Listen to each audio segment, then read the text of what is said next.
I am going to cover up the chat with my notes. So if I'm not seeing something, Kyle, just yell at me. Yeah, And we'll call it out.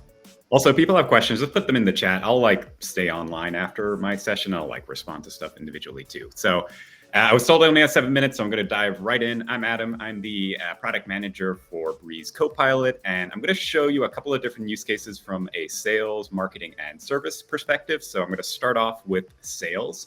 So I'm here inside of HubSpot. As probably all of you know by now, there's lots of different ways that you can get into Copilot. The easiest way is just to invoke Copilot in the top right-hand corner here. And the thing I love to do whenever, let me actually start a new chat here.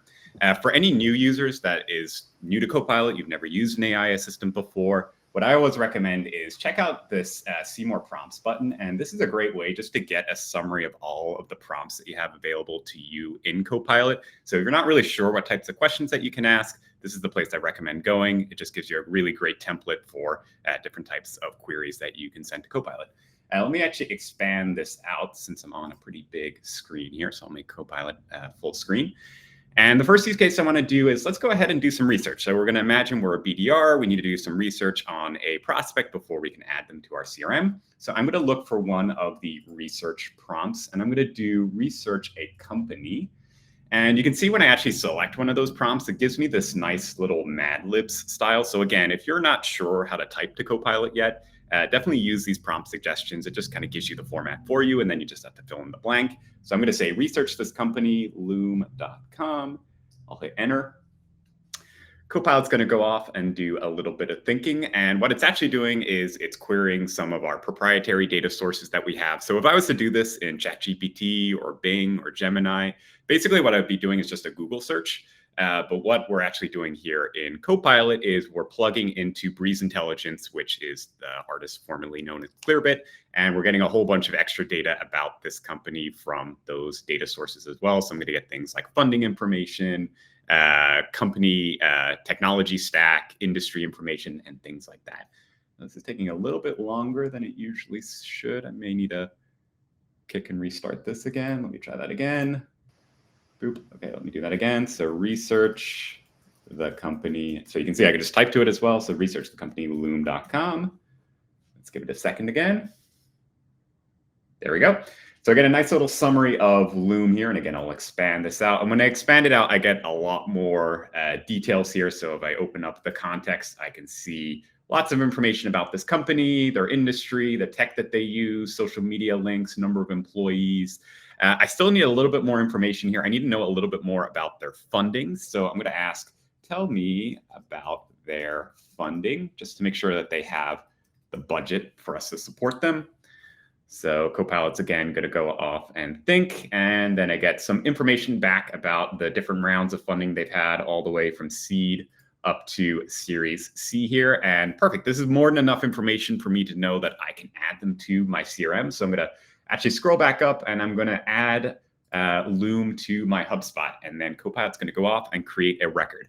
And I can do this for any CRM record type. So if I have contacts I need to create, I have tickets or deals I need to add to my system, I just need to provide Copilot with an email address or a name for that deal or the deal amount, and it's going to be able to create that record for me inside of HubSpot. So I can verify that that was created. Sorry, I realize you can only see one tab, so let me just navigate manually there.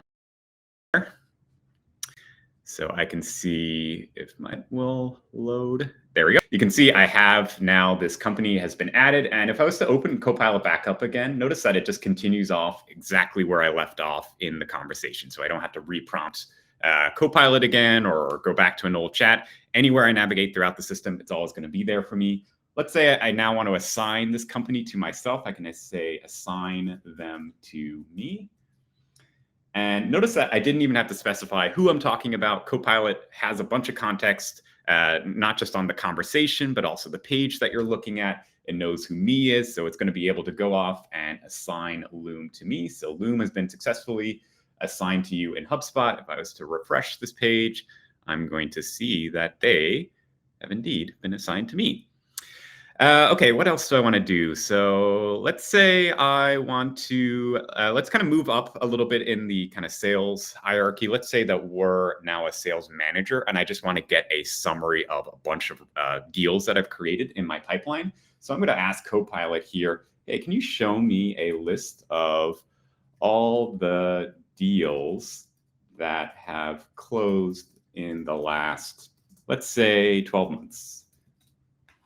Copilot's going to go off and it's going to plug into our report builder and it's going to generate a report for me. So it gives me a nice, well, looks like we have a pretty small data set in this testing system here. Sorry about that. So it gives me a data point here. Let me actually do a slightly different query. I'm just going to say, show me all contacts that have been added to my CRM in the last 12 months. Make it a line graph. So I just want to show you kind of what it looks like with a little bit more data. So I'm going to ask it to get me a list of all of the contacts that were added in the last 12 months. And I've asked it to make it a line graph. So Copilot's going to go off.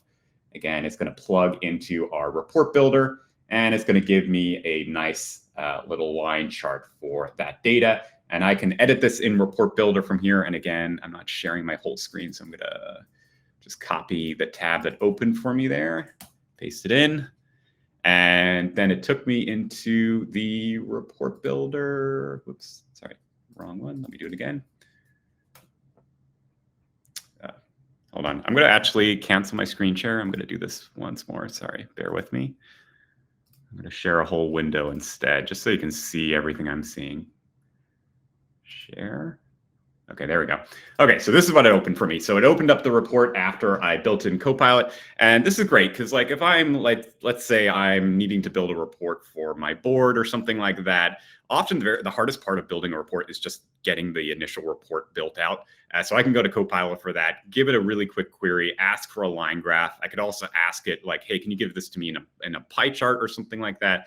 It will build the report for me. And then I dive right into Report Builder. I can add additional columns. I can save the report. I can export it if I need to and share that around with whoever I need to share that report with. So Copilot's a great way just to get started with some of those more complex reports that you need to build. So that is Report Builder. I'm going to switch gears now, and we're going to take a look at let's take a look at some marketing use cases. We're going to take a look at writing a really basic blog and doing some refinement to a blog, and I'll show you some of the refinement features that we have in Copilot for editing content. So I'm going to start a brand new chat, and I'm going to imagine here we're a company that sells houseplants, so I want to write a blog post about how to take care of houseplants. So I'm going to say, can you write me a blog about how best to care for houseplants? Copilot's going to go off. It's going to invoke its text generation command, and it's going to write me a really nice blog here. I do have some refinements that I want to do to this, but I'm going to go ahead and let it finish writing it first, and then I'm going to create a blog draft inside of HubSpot. So again, we can see that it has created a full blog draft for me. And then what I can do from here, let's say that I want to make some refinements to this first paragraph. I think this is maybe a little bit too long. I can just double click on highlight that entire paragraph. I'll see this new button appear here for refining this paragraph. I'll click on that and I'm able to rewrite, expand, shorten. I can change the tone if I want to, or I can just open up Copilot itself and give it a completely custom command. So I could say, hey, can you rewrite this in the first person? Maybe I want to make it a little bit more personal. That's how I like to start my blogs. And so I'm going to say rewrite it in the first person. It gives me a preview of the text that it's rewritten. And what I really like about this compared to some of the copying and pasting that I did previously in ChatGPT, here I can see the new text on the right and the current text here in the actual blog itself. If I like what I see, I can go ahead and hit replace, and that's going to replace that text right there. All right, I have just a couple of minutes left, so I'm going to finish off with a real quick use case now for service. So we're going to look at a couple of things for service. I want to just show you some of the basic summarization tools that we have. So if I go up here to search, Let's say that I have to get up to speed really quick on a customer that I'm going to be talking to today. I know her name is Becky Hall. So I'm going to search for Becky. And now inside of search, when I hover over the name of one of my contacts, I'm going to see this new summarize button. And I want you to memorize this button. You're going to see these Copilot buttons showing up everywhere throughout HubSpot. And these are just your little indicator to let you know that, hey, you can ask Copilot a question about this particular record. So here for Becky, I can just click on summarize. I'm going to get a quick summarization of Becky's account, and I can just regenerate there just to show you how fast it is. So I'll hit summarize, and then I get a nice summary. Becky Hall is a lead. She was created in our CRM on September the 6th. I can see what company she's associated with. Ooh, I see there's an open ticket. I probably want to take a look at that. I can see that there's a phone number, email address, and some tasks on her record. Let's take a look at that ticket. So I'm going to ask a question. That's going to pull open Copilot, and I'm going to say, can you tell me about the ticket? And notice again, I don't have to tell Copilot who I'm talking about. I don't have to specify which ticket I'm talking about. Copilot has all of the context of the conversation, and it's able to let me know the ticket titled shipment issue was created on September the 10th. It's currently in a news status. The ticket's owned by Adam Stevenson. And I can click in here. I can see more details. I can open that up, and I can drill down further if I want to. Okay, let me finish off here. I'm going to show you some features in calling. So I'm going to pop into my CRM. I'm going to go down to calls. And let's take a listen into one of these phone calls that we have here. So I'm going to click into this first one. And I'm obviously not going to play the full phone call for you here, but you can see we have a 5-minute call. It was a long issue in this particular phone call.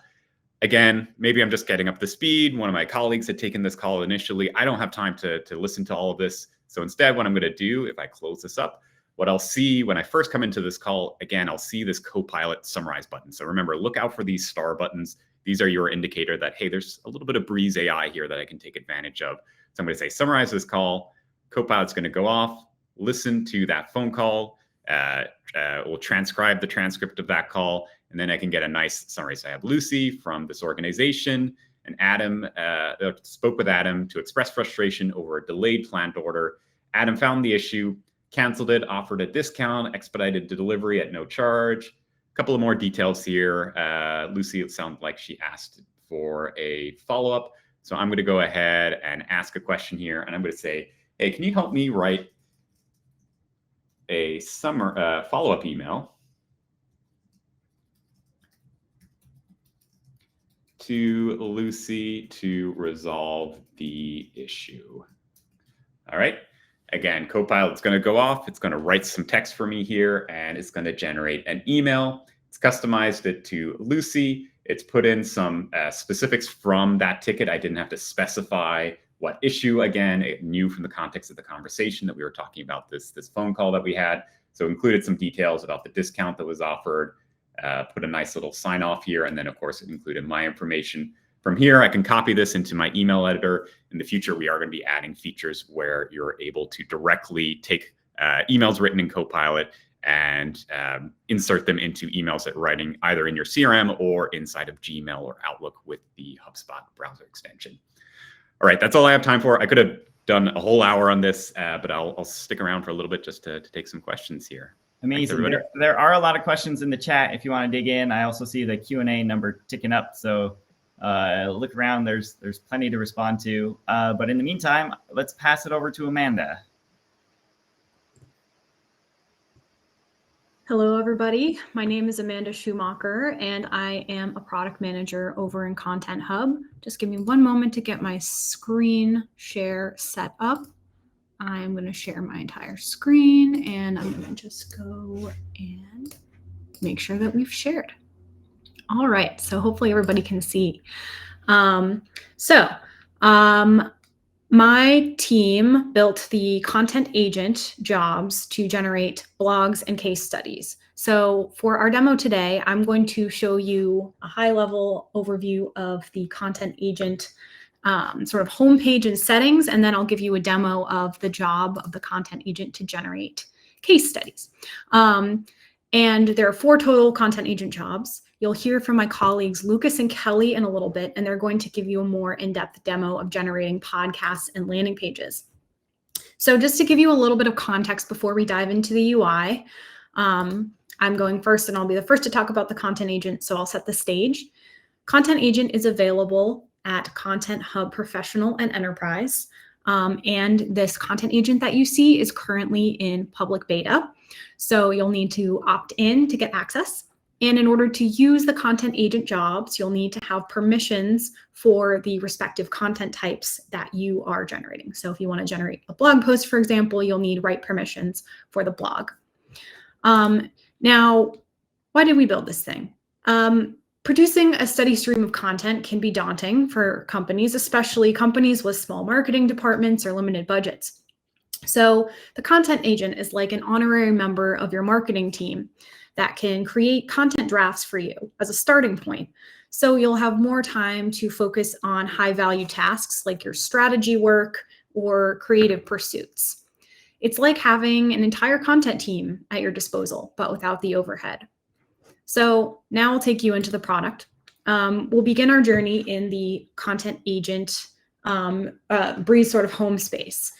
The content agent home space you can find linked from here. I'll click launch and it will take me to this home page. So this is a single central location where you can access all 4 of the content agent jobs to create landing pages, podcasts, case studies, or blog posts. Now, before you get started using the content agent, what you'll want to do is you'll want to make sure that you set up your Breeze AI settings and data sources.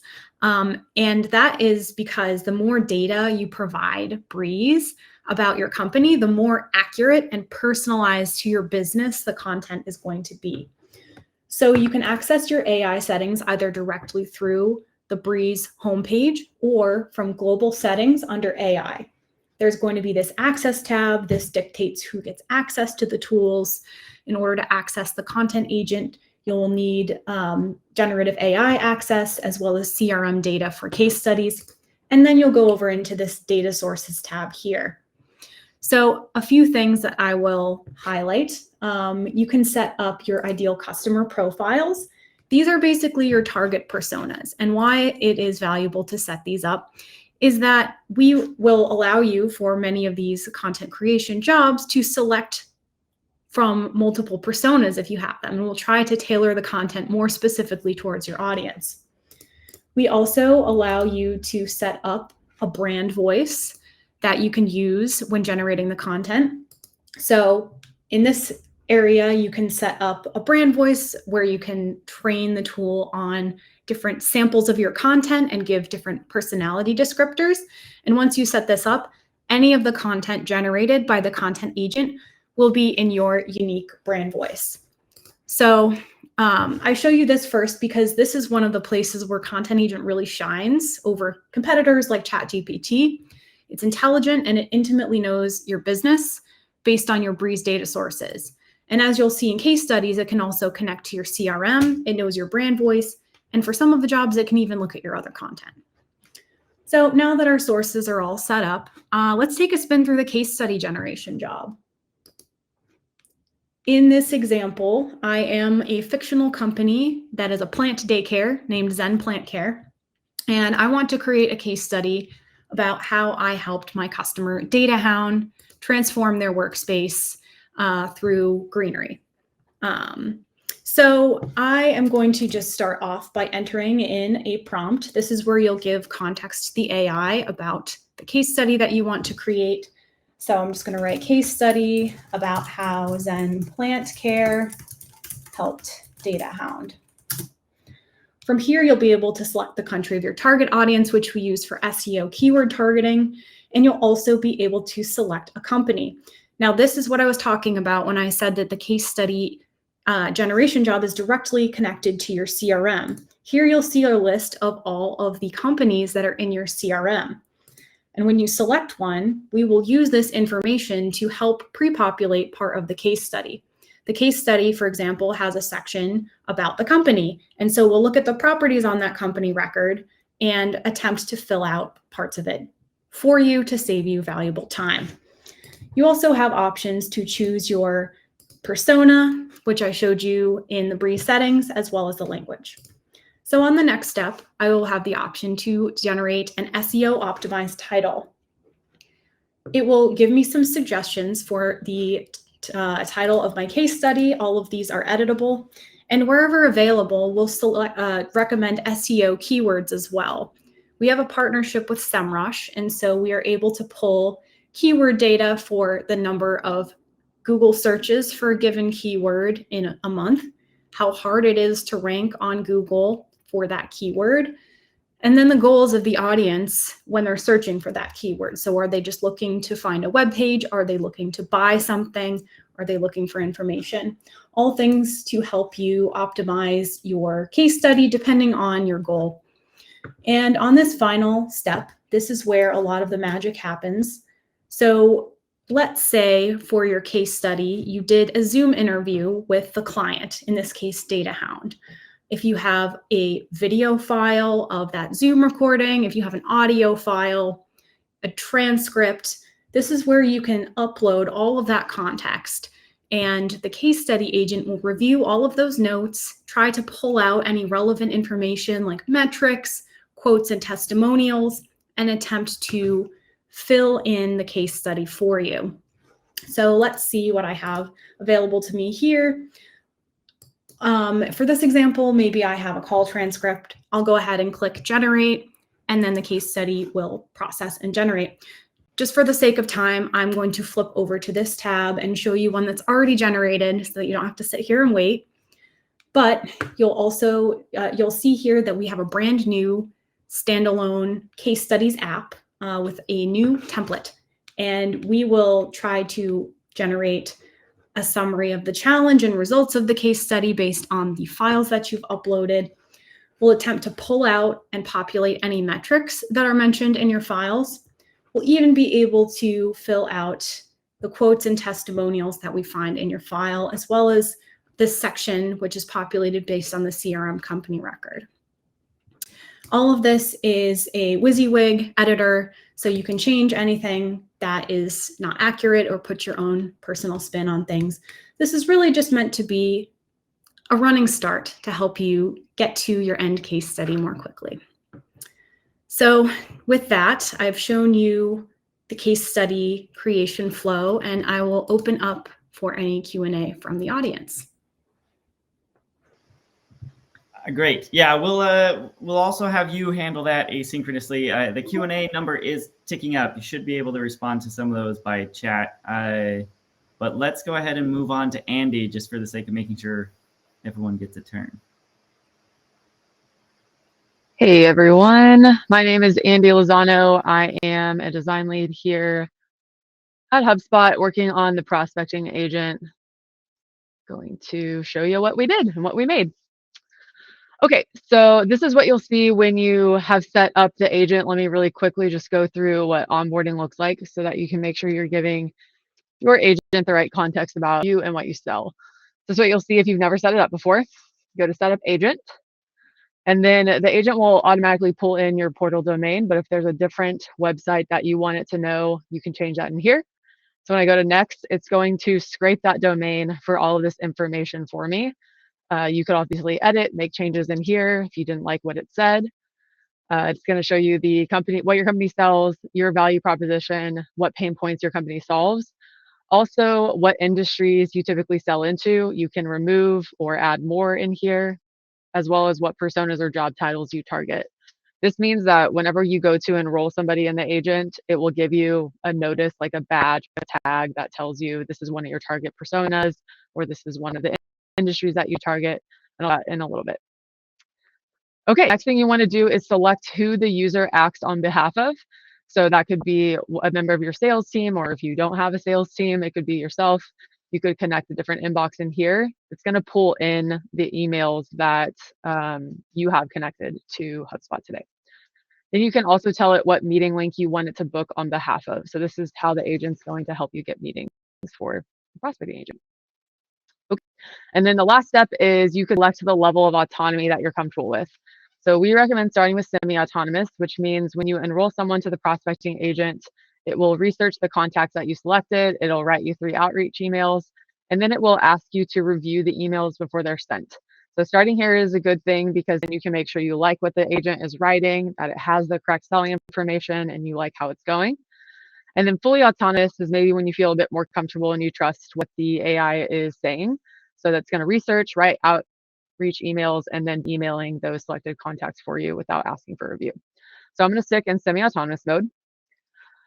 Once I create that agent and I've started to use it, I'll see that there are 2 ways that I can enroll people to the prospecting agent. There's automated enrollment and manual enrollment. So let's jump into automated enrollment really quick. This is a new thing in HubSpot that's more like contextual automation or contextual workflows. They're like workflows light. I'm sure many people on this call are very familiar with the workflows tool and how it works. But one thing that we learn from customers is that it can be quite overwhelming when you just want to set up a quick automation. So this allows you to do that. Basically, you come in and say when forms are submitted, whichever form you want in here, I could say also on the registration form, that means when someone submits that form, they will be enrolled to the prospecting agent. So I'll save that. Days since last engagement is a cool one. This will help you make sure that no lead goes cold and someone's always warming them up. So in this case, someone will be automatically enrolled in the prospecting agent when there's been 30 days of no engagement. And this is like forward looking. So from today, it will say the 30 days. So it's not going to do a backlog and enroll thousands of contacts into your agent. And then we also have page views. So like I said, this is a new thing in HubSpot. We are an active collection of these use cases that from our customers and from our private beta participants to make sure that we can get quick contextual automation for you. That's that we started with.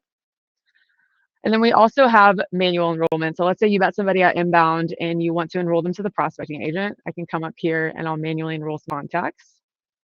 I'll come in and say, oh yeah, I met Kendall Roy from Buffalo Trace at Inbound, Thor Odinson, and let's do Beth Dutton. All right, so I've got those 3 contacts selected. Oh, I have too many in here, so we won't do Beth, but let's go forward to next.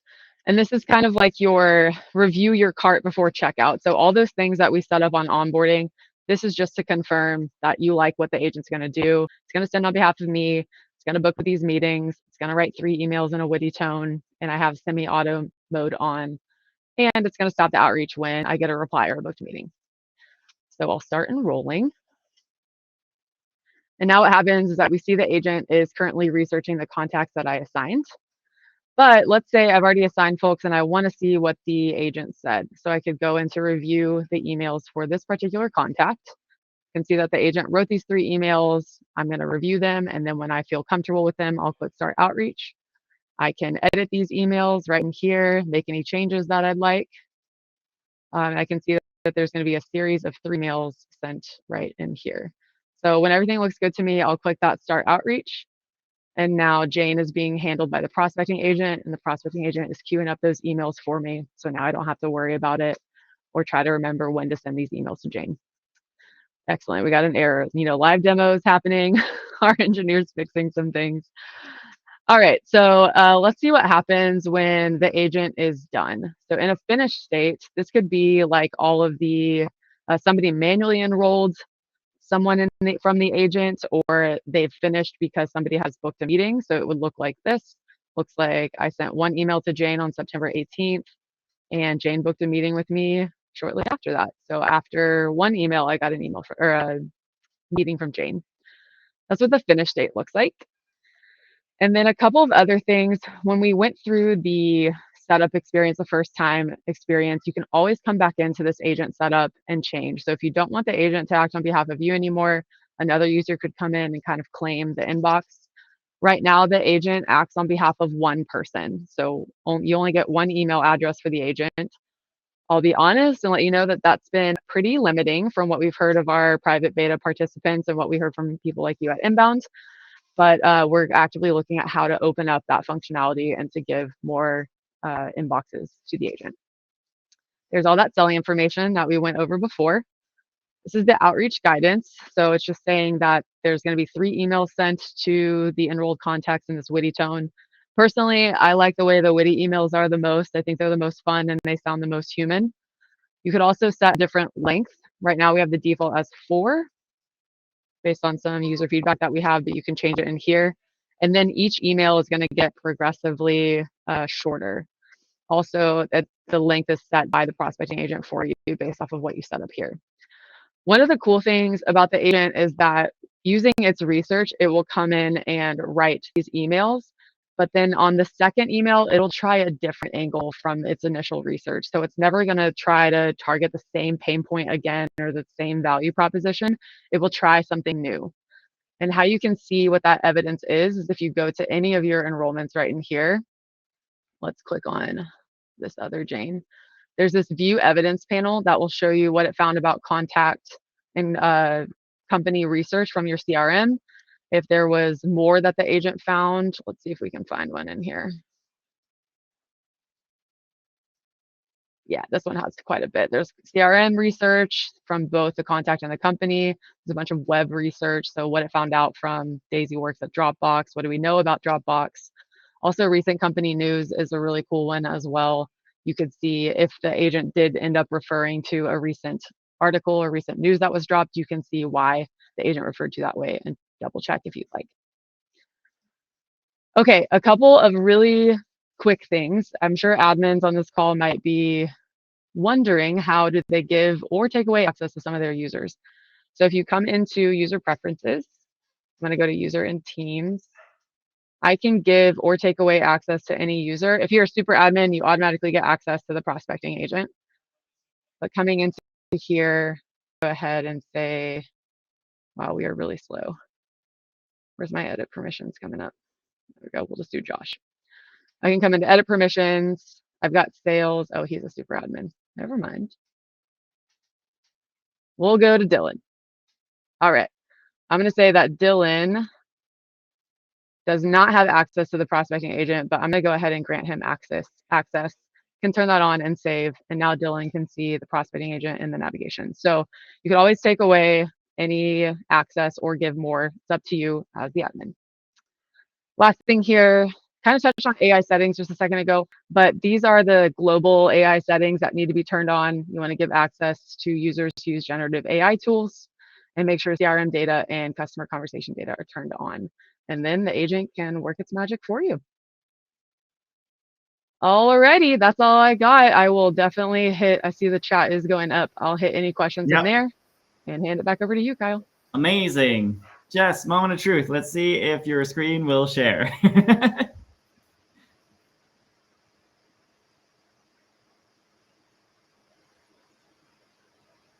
Fingers crossed. Did that work okay? What do y'all see? All right. Perfect.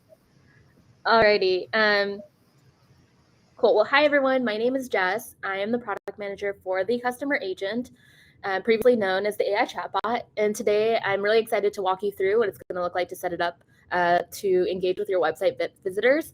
But before we get started, let's just talk a little bit about what the customer agent is and the value of it. So for starters, it is a GPT-powered tool. It's going to be able to respond to visitor questions using HubSpot content you've already created. So if you have a knowledge base, if you have hosted on HubSpot, blog posts, it's all going to be able to answer questions using those materials. It's also going to be able to scrape public URLs. So maybe you don't have a ton of content. It will be able to grab text off of your public website or other URLs to be able to generate content for your visitors. So in minutes, it's going to become your most efficient team member. I'm going to actually, so if you're on the Breeze page and you scroll down, customer agent will be at the bottom. And here, if you go to launch, that's where you'll see where you can access the customer agent. So in short, it's going to become your most efficient team member. It's going to free up, instantly resolve tickets and free up your team to handle more of the high value work. And it will also seamlessly hand off conversations to human agents as well. And ensuring that the handoff is really smooth and then that your customers ultimately get the answers that they need. So let's talk about, we're going to use the example of Chris for this demo. Chris is a customer support manager at Bike Tools. Their company is growing rapidly, and so this means that there's a lot of website visitors and support requests. And it's great for business, but it puts a lot of pressure on his team to deliver those fast, personalized responses with fewer resources. So Chris sees that HubSpot has launched the customer agent, and he's excited to get started. So he starts by hitting that create agent CTA, and the first step is to actually create the customer agent. He's asked to give it a name, a role, and a personality. So we're going to go with Bob. Here, there's 3 different options for the role: customer support, marketing specialist, and sales representative. Most of his incoming volume is for like support related questions, so he's going to go with that role. One thing to note is that right now you only have Chris can only create like 1 customer agent for his portal, but in the future it's something that we're looking to expand to have multiple agents. So you may have like multiple agents with different roles and personalities. Next, so we have the personality. Let's try witty. I think Andy was saying that she loves the witty responses. But yeah, I think that's what Chris wants to go with. So let's try that. And then here, the next step is to actually give Bob the content he needs to be successful. So I talked about how you can train it on your existing HubSpot content. Chris is already has knowledge-based articles. He has a website and some blog posts. So he's going to go with that. It looks like he can always add more content later. So he's going to hold off on adding the public URLs for now. So that's it. He creates the agent, and just like that, Bob has been created. This is the overview page. Chris gets to this page and sees 2 things that he can do. The first is that he can actually start testing Bob and see how he is going to perform and respond to visitor queries. So I'm going to ask, I had a blog post, I think, about cleaning bike chains. So I'm going to ask about that. How do I clean my bike chains? Can you help? That's maybe, let's try a different one. Maybe it wasn't bike chains. Hi, I need my bike repaired.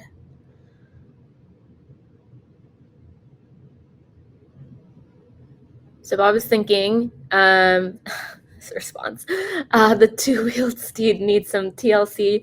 Are we talking a squeaky chain, a flat tire? Does it need the full spa treatment? Let me know so I can steer you in the right direction. Definitely pretty witty. And let's try it. So that's great to see, Chris sees that it can respond. Let's try asking another question. And let's go back actually to the content page. I don't remember exactly what I trained Bob, what Chris trained Bob on. Let's see, this is all around, let's just copy and paste this question right here.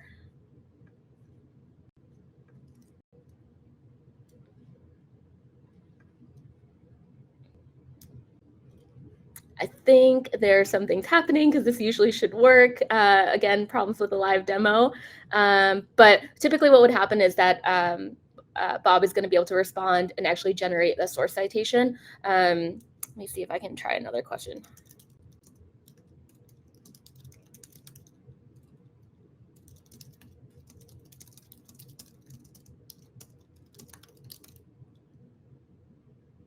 All right, we're just going to try the visitor experience and see if that makes it any better. But here, this is a step where, again, Chris can see if Bob can answer questions. If not, he can actually go to the content tab and add more content. And that's where it'll be able to generate those personalized responses. The second step that he sees on this page is to actually assign the agent to a channel, because if it's not assigned to a live chat, it's not going to actually respond. So let's assign Bob to, I have 2 chat flows here, live chats. I'm going to assign it to this first one, which is routed to the help desk, and it looks like it's already on. I'm going to set it to, in the event that Bob can't respond, I'm going to have it assigned to me. And there we go. All right, so now let's go to the visitor experience, and hopefully this is a little bit better.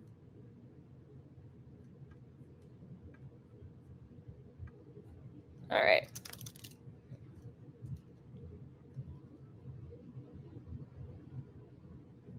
All right, we see that Bob is able to start by customer, asks what he can help with. I need help with my bike. It needs to be repaired. Fingers crossed. I think there's something happening on our back end. Not sure why this is not working, but here I can go back to like previous conversations, and I can show you how do I start trial of any bike tools. And here we have a really thorough response. And earlier I talked about source citations, and it'll actually take you to the source in which it used to like pull the response from. And that builds a lot of trust for that end user but also for the admin, right? To know that this is something that wasn't hallucinated. It was a response that actually is backed by honest material. And so, Chris is feeling really great overall about, not obviously in this demo, but in general, he feels good about the sources he's trained Bob on, and he can actually see how Bob performs directly within the help desk. So these are all the tickets within the help desk. This is, the conversation that we just had around not actually knowing the answer. So at any point in time, I can actually step in here, help, step in to actually take over the conversation. Or you can see in previous conversations too, how it was able to resolve. Let's take a look at this one over here. This one was just bananas, but maybe the one before.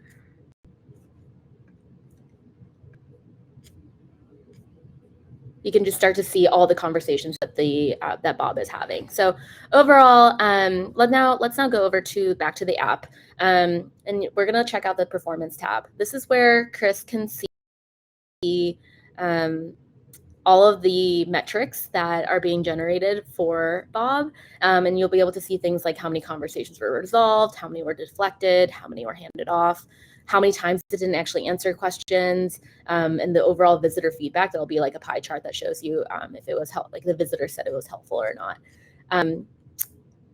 But yeah, this last tab is just all those initial settings. So if I wanted to, Chris wanted to actually change it back to friendly, he can do so.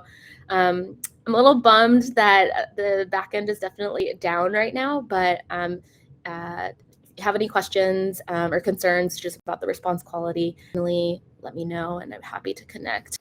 But that's it from me.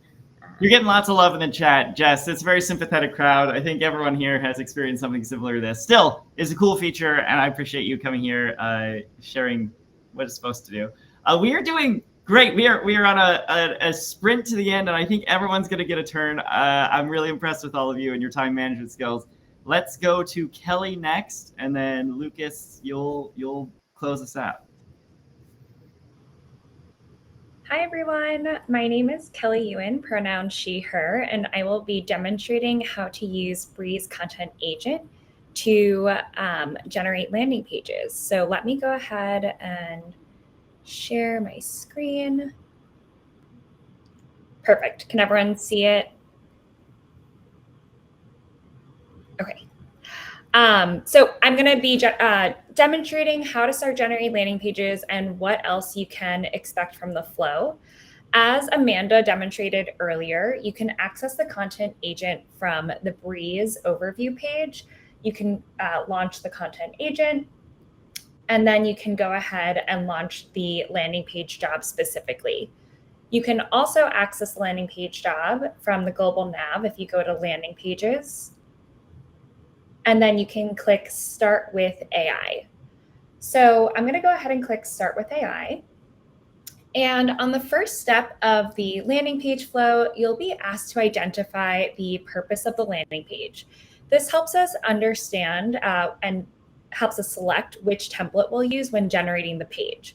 For example, if you select Get Visitors to book a meeting, we will add in a default meeting module to the page. If you select Run an Event and collect signups, we'll add in a default form. We also want to highlight that if you select Offer Downloadable Content, you have the option to upload a file that you're offering. We'll pre-create a thank you page so that once your visitors fill out the form, they'll be redirected to the thank you page and the file you just uploaded will automatically be connected. For the sake of this demo, I'm going to click Get Visitors to book a meeting. Next, I'll be asked to enter in the landing page description, and the information that I add here will help generate the content and images for the landing page.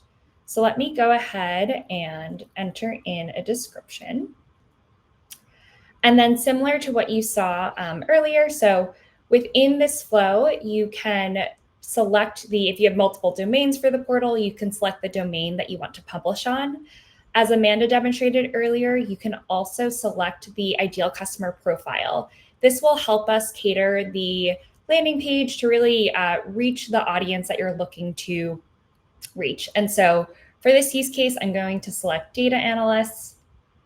And then I can also select the content language. So depending on your portal, we will default to the language that your portal or your domain is set to.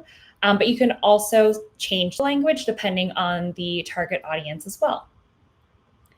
So all this information is being taken into account when we generate your landing page. We're also leveraging your brand voice, company name, and industry behind the scenes to help inform that generated landing page as well. So I'm going to go ahead from here and click on Generate Landing Page.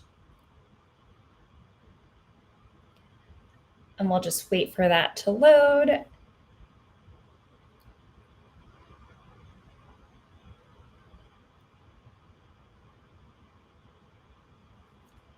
While this is loading, I do want to mention that, as Amanda mentioned earlier, this is currently in public beta for Content Hub Professional and Enterprise portals.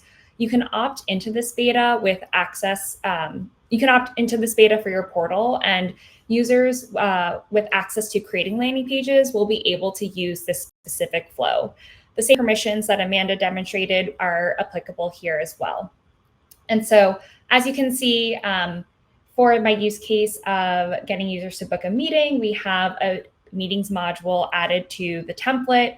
We auto pull in the logo that is set to the brand kit, and all of the text on the page was generated based on all the information that we provided earlier. This can all be modified, so you can, of course, change out any of the text, can change out any of the images and any of the CTAs on the buttons on the page are also generated using AI. And then from here, you can go ahead and publish the page. I do also want to mention that within the settings, we're also auto-generating the page title, the URL slug, and the meta description of the page. This can also be modified, but this is another thing that we're doing to help it help make the content creation process much easier and faster as you're generating your landing page. All right, I think that is all that I have for you. As mentioned earlier, this is available in public beta for Content Hub Pro and Enterprise portals. And with that, I'll check the chat and the Q&A for questions. And then Lucas, I'll pass it over to you next. That sounds great. Thank you. Cool. Can everyone hear me okay? Yep. Beautiful. Let me go ahead and share my screen here. Give me one sec.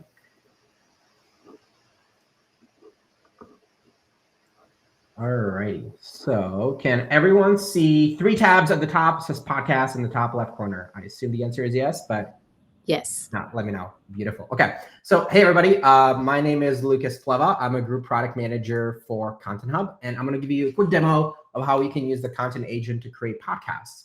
So as Amanda and Kelly have said, you can use the content agent to create a number of content types, from case studies to landing pages to blog posts. And I'm going to talk about the 4th content type, which is podcasts. So we know that podcasts are an increasingly popular way to share thought leadership, build brand awareness, and just generally connect with your audiences.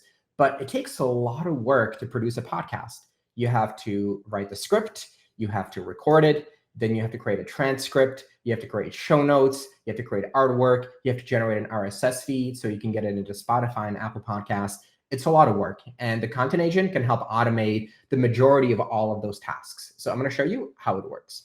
So there's 2 ways to access the content agent and have it create a podcast for you. The first one is to go into the podcast tool. If you didn't know that we have that, if you have content, it's pretty small. Can you zoom in a little?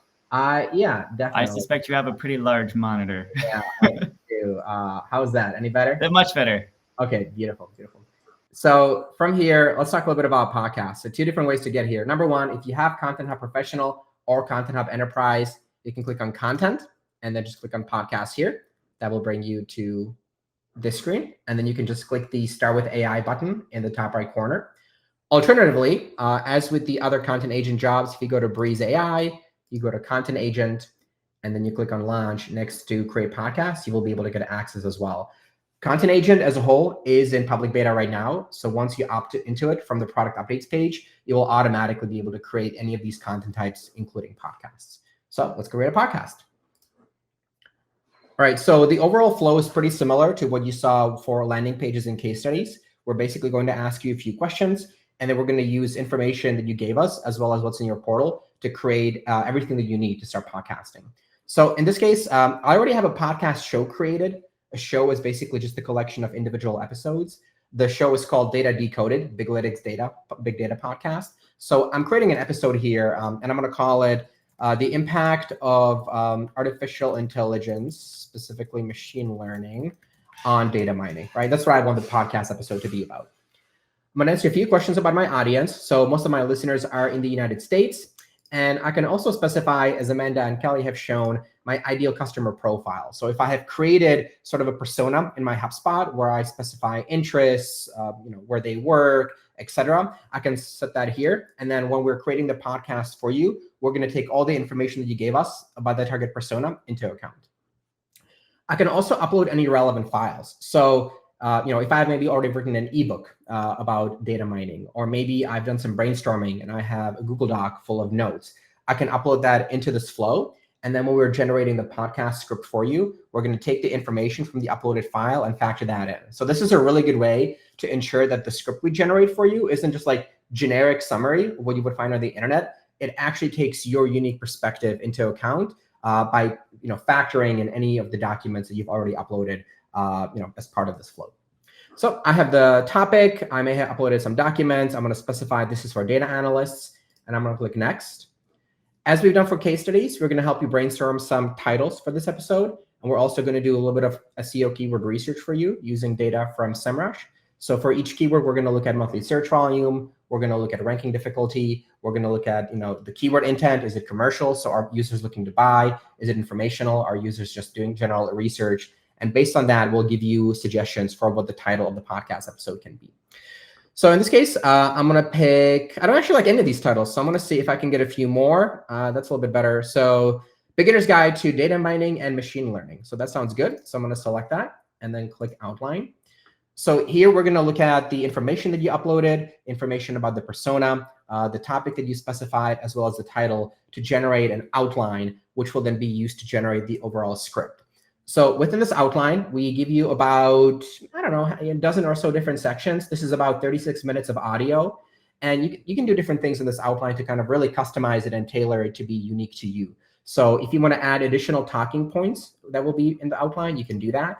If you want to remove any of the talking points, if you want to change them, if you want to change the section. So for example, if you want to talk about machine learning before data mining, you can change the order. This is really your opportunity to kind of add any additional context that you want to be reflected in the final script.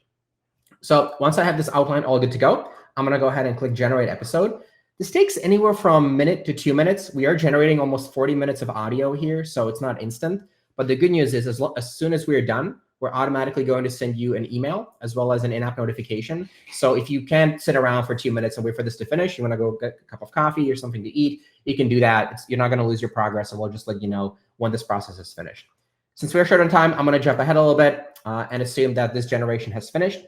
So we're going to give you a couple things. Number one, we're going to give you a full script based on the outline of the previous step, as well as all the information you gave us. So here that you see here, all these sections correspond to the sections on the outline step. And we've written out about 40 minutes of actual script that you can either download and then record yourself, or if you want us to actually convert this into very high quality AI audio, you can do that as well. We have about 6 different voices that are currently available right now. They do sound very human, much better than what you would have on like a 1999 Windows PC. So it is pretty realistic, sometimes almost freakishly so. And we're also planning to add more voices in the future, but right now we have about half a dozen voices. In addition to giving you a script and letting you convert that script into audio, we'll also generate the episode description for you, which includes information about what's covered in the episode. We'll generate artwork for you, and we'll also generate a full transcript. So once you have all of this and you can kind of customize it and tweak it and make it your own, you can go ahead and publish it.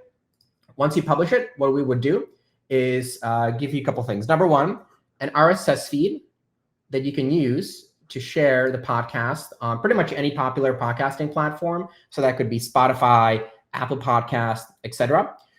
You can also embed the podcast directly on your HubSpot as well as non-HubSpot pages. So if you want to add like a podcast player where you can listen to the latest episode or maybe even listen to all the episodes that you've published, you're able to do that. So again, the content agent can help you create a podcast end to end, basically give you a script and then convert that script into audio. Or if you just want the script and then do the recording yourself, that's supported as well. And then from there, you can just share it with your listeners and take it from there. That's about it. I'm going to check the chat for any questions. Yeah, happy podcasting. Amazing. What a group. Look at the timing. We have 1 minute and 10 seconds left in the hour. I'm amazed. Thank you all so much for sharing so much information, live demoing, answering questions. This is great. Thanks all of you who attended for showing up, coming to this event. Love having you all here. For the sake of all of you here on the call, I can export out the Q&A if you want to take them back to your team as data point for you, things for you to consider. But yeah, I think we will wrap up here. And thanks for joining another Admin Hug, and hope to see you all back next week. Bye, everyone. Bye, everybody.